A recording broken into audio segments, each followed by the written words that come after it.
So this video's learning objective is to determine the products of combustion reactions. So combustion reactions are those in which substance reacts with oxygen and heat is released. Quite obviously we're talking about fire here. Combustion of hydrocarbons is generally what we look at when we look at combustion. Hydrocarbons are compounds that contain only carbon and hydrogen. So if we have oxygen in abundance, we get what we call complete combustion. So what this looks like is hydrocarbon plus oxygen to give you carbon dioxide and water. So for instance, we could be talking about methane. And if we balance that up, we get this nice looking equation here. If we have limited oxygen, what happens is incomplete combustion. So in this case, our products are slightly different.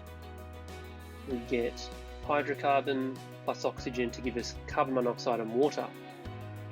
And as many of you guys will know, carbon monoxide is a toxic gas. It's not the only type of reaction that occurs when we have incomplete combustion. At the same time, we also have carbon and water produced as a separate little reaction going on. That is what we refer to as soot. When we combine that carbon monoxide and the soot, we get what we call smoke, that we're all very familiar with. So an example of this would be ethane.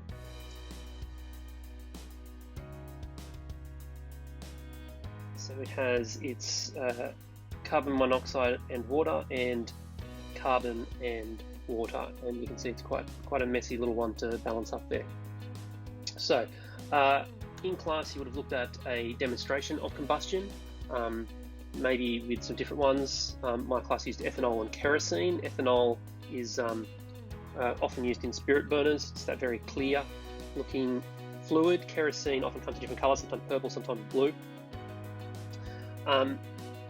So for most combustion reactions, the oxygen reactant comes straight out of the air, and as some of you guys will know, air is made up of only 20% oxygen.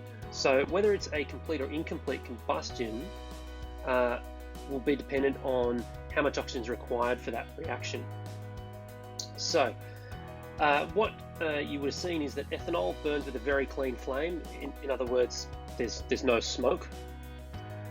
So that is what we would define as complete combustion. And the kerosene burnt with a lot of dark smoke. So that was incomplete combustion.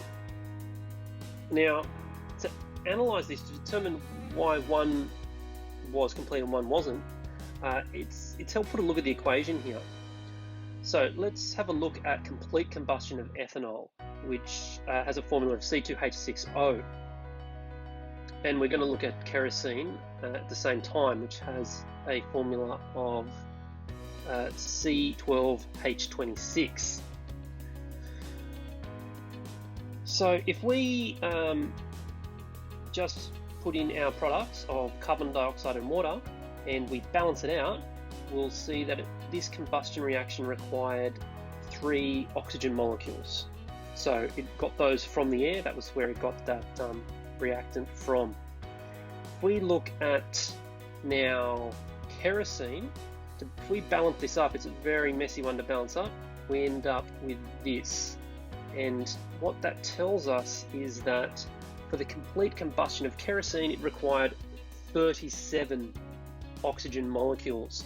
So clearly the air having only 20%, that was not sufficient to provide 37 oxygen molecules for every kerosene molecule to occur, and hence we got incomplete combustion occurring there.